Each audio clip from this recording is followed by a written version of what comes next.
Este es el tercer capítulo del tutorial de GDQuest. Es un tutorial que de verdad me gustó mucho hacerlo y aprendí un montón. Me recibió, la verdad, que para mí hasta ahora fue el mejor tutorial que lo hice. Y así seguimos viendo un poquito. Si no viste los capítulos anteriores, fíjate, hay incluso una playlist en mi canal con todos los capítulos y los vengo publicando 2 por semana. Así que puede que aún no haya publicado todo o puede que estés viendo este y ya esté todo listo ya. Son 27 módulos y los voy a publicar así, un video por módulo para que tengan acceso directamente a la parte que les interese. La idea es que lo usen o para mirarlo al mismo tiempo que lo están haciendo o verlo antes o después como para complementar el aprendizaje. Está todo disponible, es gratuito y pueden hacerlo. La idea es que tengan compañía, también vean cómo es que uno termina haciendo, estudiando por cuenta los errores que cometí, en fin, en general como para comparar aprendizajes y quizás quitar dudas o qué sé yo, simplemente estudiar Godot. Estamos parados sobre los hombros de gigantes. Como programadores dependemos de una gran cantidad de código creado por otros antes que nosotros. Cada lenguaje de programación viene con una gran cantidad de funciones creadas por otros programadores para ahorrarte tiempo. Llamamos biblioteca a un conjunto de código creado por otros desarrolladores. Biblioteca es una colección de código valioso y reutilizable agrupado por otros programadores para ahorrarte tiempo. Todos los programadores utilizan bibliotecas de código. Es un montón de código que está ahí esperando a que lo utilices. Los motores de juego como Godot reúnen muchas bibliotecas, proporcionan un conjunto de herramientas enorme para ahorrarte tiempo al crear juegos. Siempre utilizarás una gran cantidad de código existente. Al codificar siempre utilizas mucho código de los desarrolladores que vinieron antes de ti. En un momento escribirás tu primer código. Utilizará funciones creadas por los desarrolladores de Godot. Función. Una función es un grupo de instrucciones de código al que le das un nombre. Cuando defines una función, puedes llamarla en cualquier momento para ejecutar todas las instrucciones que contiene. Puedes modificar el comportamiento de una función con parámetros. Los parámetros son nombres de variables que escribes en la definición de la función. Luego puedes utilizarlos en el cuerpo de la función para hacer que tu código se adapte a diferentes casos. Además, las funciones pueden devolver opcionalmente un valor al código que lo llama. Una función es una lista de instrucciones con un nombre exacto. Podemos decirle a la computadora que ejecute todas las instrucciones en secuencia con ese nombre. Llamar a las funciones. Cuando le dices a la computadora que ejecute una función, decimos que llamas a la función. Para llamar a una función, escribes su nombre exacto seguido de un paréntesis abierto y otro cerrado. Para llamar a la función llamada show, escribirías show paréntesis. En Godot, llamar a show hace que algo sea visible como un personaje o un objeto. La función complementaria hide oculta la entidad. Una vez que una entidad es visible, volver a llamar a show no tiene ningún efecto. Del mismo modo, una vez que ocultas algo, volver a llamar a hide no cambia nada. Haz clic en el botón ejecutar en cualquiera de los ejemplos a continuación para ejecutar el listado de código. En el listado de código anterior escribimos la llamada a la función hide en una nueva función llamada run. Para ejecutar el código, la creación de una nueva función es necesaria para ejecutar instrucciones en GDScript.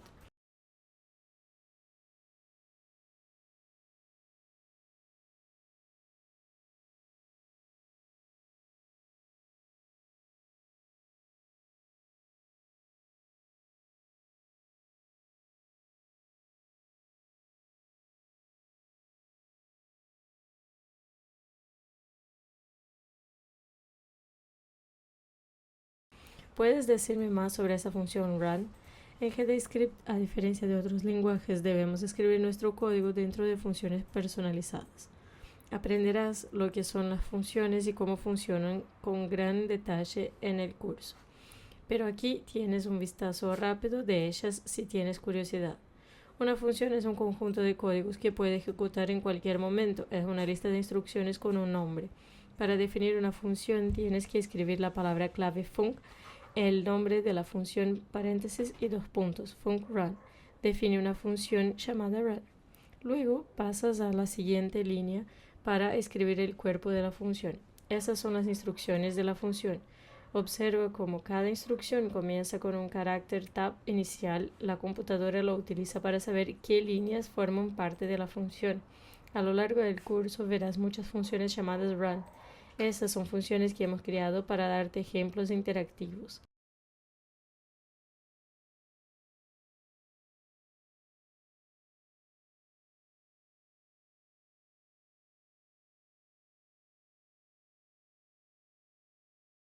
Argumentos de la función. Usamos paréntesis para llamar a funciones porque puedes darle a la función argumentos dentro de los paréntesis al llamarla. Un argumento es un valor que le pasas a una función cuando llamas a la función. Por ejemplo, en la llamada rotate 0.5, el valor 0.5 entre los paréntesis es un argumento. Una función puede no recibir ningún argumento, recibir un argumento o recibir varios argumentos. Los argumentos pueden ser obligatorios u opcionales. Cuando una función recibe varios argumentos, se separan los valores con comas, como en esta llamada de función jump 50-100. Al llamar a una función, llamamos a los valores que se pasan entre paréntesis argumentos. Sin embargo, al escribir una definición de función, hablamos de los parámetros de la función. En el siguiente ejemplo, los nombres x e y son parámetros.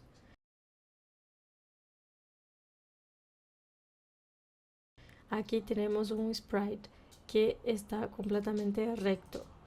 Un sprite son en gráficos por computadora. Un sprite es una imagen que se muestra en la pantalla. Generalmente utilizamos esa palabra para hablar de imágenes de movimiento como un personaje, un monstruo o un objeto que cae al suelo. Si llamamos la función rotate 0.3, el personaje sprite gira 0.3 unidades. La parte 0.3 entre los paréntesis es el argumento de la función. Los argumentos son valores, números, bits de texto, etc., que cambian el comportamiento de la función. Los argumentos te permiten afinar el efecto de la llamada de una función. A veces pueden ser opcionales, pero las funciones a menudo requieren argumentos para funcionar. Por ejemplo, llamar a rotate sin ningún argumento provocaría un error. Sin un argumento, Godot no sabe por cuánto pretendes rotar el sprite. No te preocupes por memorizar qué argumentos requiere o acepta cada función.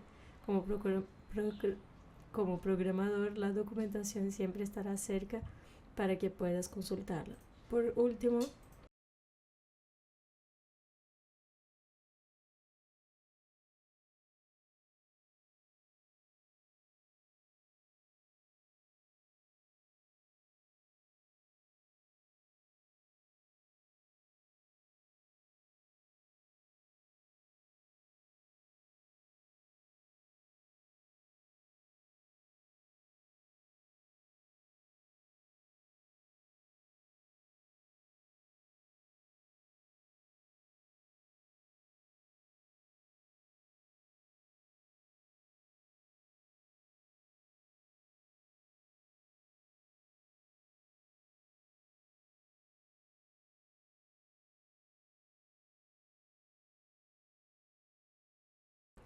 fíjate en que utilizamos un punto en el número 0.3 anterior. Tienes que utilizar un punto de esta forma para representar números decimales. No puedes utilizar comas, ya que tiene un propósito diferente en el código. ¿Qué son los radianes? El valor de 0.3 es un ángulo en radianes. En la vida cotidiana estamos acostumbrados a medir los ángulos en grados. El radian es otra escala muy utilizada en los videojuegos y en las matemáticas. Puedes convertir los radianes en grados multiplicándolos por 180 y dividiéndolos por pi. Grados es igual a radianes multiplicado por 180 dividido por pi. Un ángulo de pi radianes corresponde a 180 grados y 2 por pi es una vuelta completa, 360 grados. ¿Cómo funcionan exactamente los radianes? Los radianes son una forma de medir ángulos que está basada en el radio de un círculo. Para obtener el ángulo en radianes, tomas el radio del círculo y lo envuelves alrededor del círculo. Ese ángulo es un radian porque estás devolviendo el radio una vez alrededor del círculo. Como el perímetro de un círculo es 2pi radio, una vuelta completa 360 corresponde a 2pi radianes. Necesitas envolver el radio de un círculo 2pi veces alrededor del círculo para hacer un círculo completo. ¿Qué hace el código siguiente? Selecciona todas las que correspondan. Show llama a una función llamada show, hace que la entidad como un personaje del juego, un sprite, sea visible.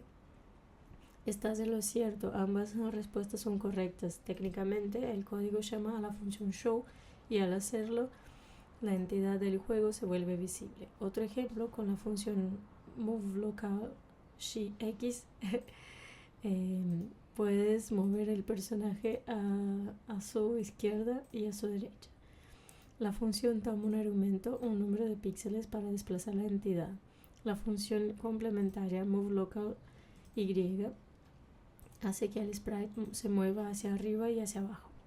Esta es una forma de mover un personaje en un juego, aunque veremos formas más potentes de hacer esto más adelante. Porque moveLocal y20 mueve el personaje hacia abajo. Con valores positivos 20, el código anterior mueve el robot hacia la derecha y hacia abajo. Esto es probablemente diferente de lo que estudiaste en la escuela. En las clases de matemática el eje horizontal apunta hacia la derecha, como aquí, pero el eje vertical apunta hacia arriba. En los videojuegos y en general, en los gráficos por computadora en 2D, el eje vertical apunta hacia abajo. Así que cuando muevas algo en el eje Y con un valor positivo, se moverá hacia abajo. ¿Cómo se llama una función? ¿Cuál es la sintaxis que se utiliza para llamar a una función en general? Escribes un valor como un número seguido de un paréntesis de apertura y otra de cierre. Escribe su nombre seguido de 2 puntos. Escribe su nombre seguido de un paréntesis de apertura y otro de cierre.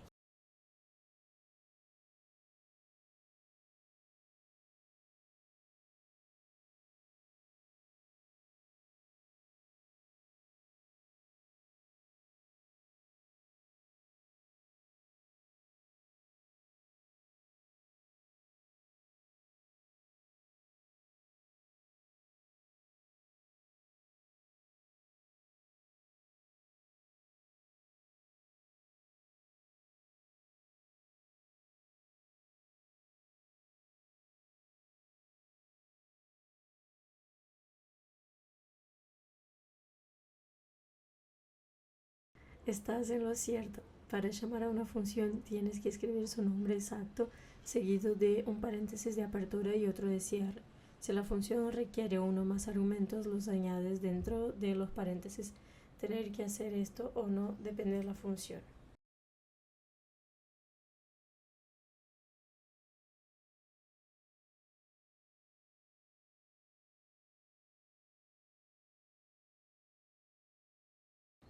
Objetivos. Nuestro personaje robot es invisible. Llama a la función show para que aparezca. Llama a show dentro de la función run en la línea 2 y mantén el carácter tab al comienzo de la línea. La computadora no necesita para entender tu código. Pistas. Pista 1. Tu código debe llamar la función show dentro de la función run. Comprobaciones, carácter visible, el personaje y descripciones de los métodos. Void show muestra la escena actual.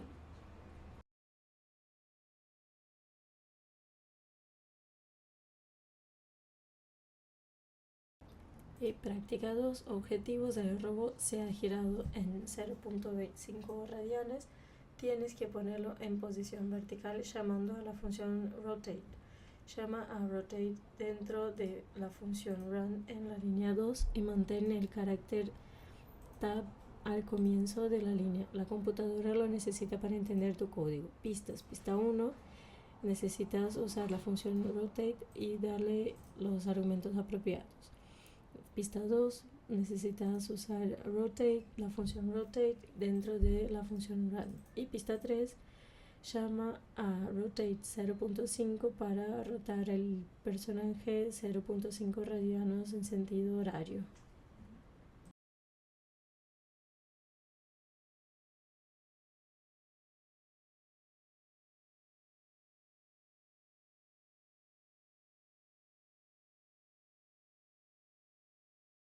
Bien, ahí quedamos con este capítulo. Hay algunas cosas del texto, incluso en español, que sigue en inglés, que aún no están traducidas. Traté de traducirlo leyendo y hay algunas partes como las que se repiten de, muy bien, terminaste, así ya lo voy cortando. Díganme qué les parece, si les gusta, si lo están viendo en simultáneo. Probablemente aún no edité todos los videos. Si lo están viendo y ya está todo subido, bueno, va a quedar como está. Y nos vemos en el módulo 4.